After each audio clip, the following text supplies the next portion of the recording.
Hi ಎಲ್ರಿಗೂ. ಇವತ್ತು ನಾವು ಎರಡು ಬಗೆಯ ನೈವೇದ್ಯದ ಪ್ರಸಾದ ರೆಸಿಪಿಯನ್ನು ನೋಡೋಣ. ಮೊದಲಿಗೆ ನಾನು ಅವಲಕ್ಕಿಯಿಂದ ಮಾಡುವ ಪಂಚಗಜ್ಜಾಯ ರೆಸಿಪಿಯನ್ನು ತೋರಿಸಿಕೊಡ್ತೇನೆ. ಇಲ್ಲಿ ಮೊದಲಿಗೆ ಎಳ್ಳನ್ನು ಚೆನ್ನಾಗಿ ತೊಳೆದು ಅದನ್ನು ಸ್ಟ್ರೈನ್ ಮಾಡಿ ಸ್ವಲ್ಪ ಹೊತ್ತು ಇಡಬೇಕು. ಈಗ ಒಲೆಯ ಮೇಲೆ ದಪ್ಪ ತಳದ ಬಾಣಲೆಯಲ್ಲಿ ಎಳ್ಳನ್ನು ಹುರಿದಿಟ್ಟುಕೊಳ್ಬೇಕು. ಎಳ್ಳು ಚಟಪಟ ಅಂತ ಸಿಡಿಯೋವರೆಗೆ ಸಣ್ಣ ಉರಿಯಲ್ಲಿ ಹುರಿಬೇಕು. ಇಲ್ಲಿ ನಾನು ಸ್ವಲ್ಪ ಜಾಸ್ತಿ ಎಳ್ಳನ್ನು ಹುರಿದಿಟ್ಟುಕೊಂಡಿದ್ದೇನೆ. ಎಳ್ಳನ್ನು ಮೊದಲೇ ಹುರಿದಿಟ್ಕೊಂಡ್ರೆ ಯಾವಾಗ ಬೇಕಾದರೂ ನಾವು ಈಸಿಯಾಗಿ ಪಂಚಗಜ್ಜಾಯ ಮಾಡಿಕೊಳ್ಬೋದು.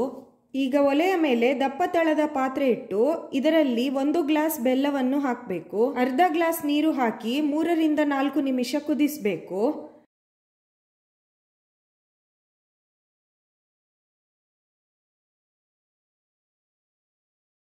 ಜಾಸ್ತಿ ಪಾಕ ಏನು ಬರಬೇಕಾಗಿಲ್ಲ. ಈಗ ಇದಕ್ಕೆ 2 ಗ್ಲಾಸ್ ತೆಂಗಿನ ತುರಿ ಹಾಕಿ 3 ರಿಂದ 4 ನಿಮಿಷ ಚೆನ್ನಾಗಿ ಕುದಿಸಬೇಕು.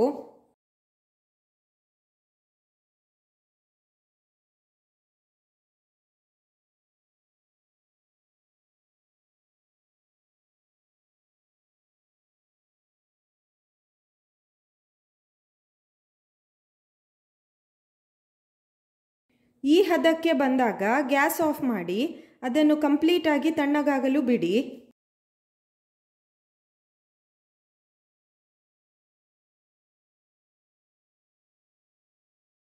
ಈಗ ಇದಕ್ಕೆ 2 ಸ್ಪೂನ್ ಹುರಿದ ಎಳ್ಳು, ಏಲಕ್ಕಿ ಪುಡಿ, 2 ಸ್ಪೂನ್ ತುಪ್ಪ ಮತ್ತು ಅವಲಕ್ಕಿಯನ್ನು ಹಾಕಿ ಚೆನ್ನಾಗಿ ಮಿಕ್ಸ್ ಮಾಡಬೇಕು.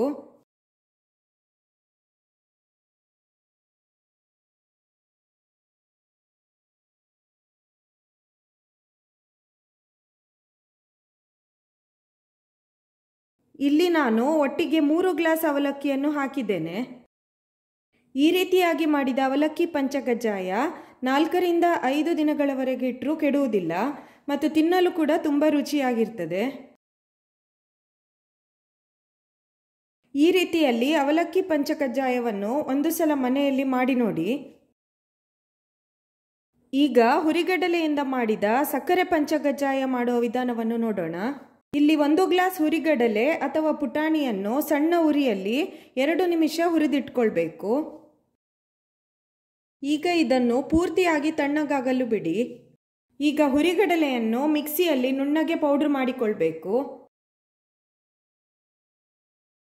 ಇದನ್ನು ಒಂದು ಬೌಲ್ಗೆ ಹಾಕಿ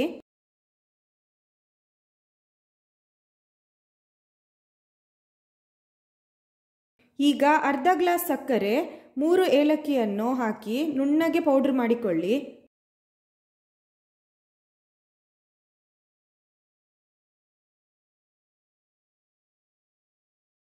ಇದನ್ನು ಕೂಡ ಬೌಲ್ಗೆ ಹಾಕಿ. ನೀವು ಬೇಕಾದರೆ ಒಂದೇ ಸಲ ಹುರಿಗಡಲೆ, ಸಕ್ಕರೆ ಮತ್ತು ಏಲಕ್ಕಿಯನ್ನು ಒಟ್ಟಿಗೆ ಪೌಡರ್ ಮಾಡಬಹುದು.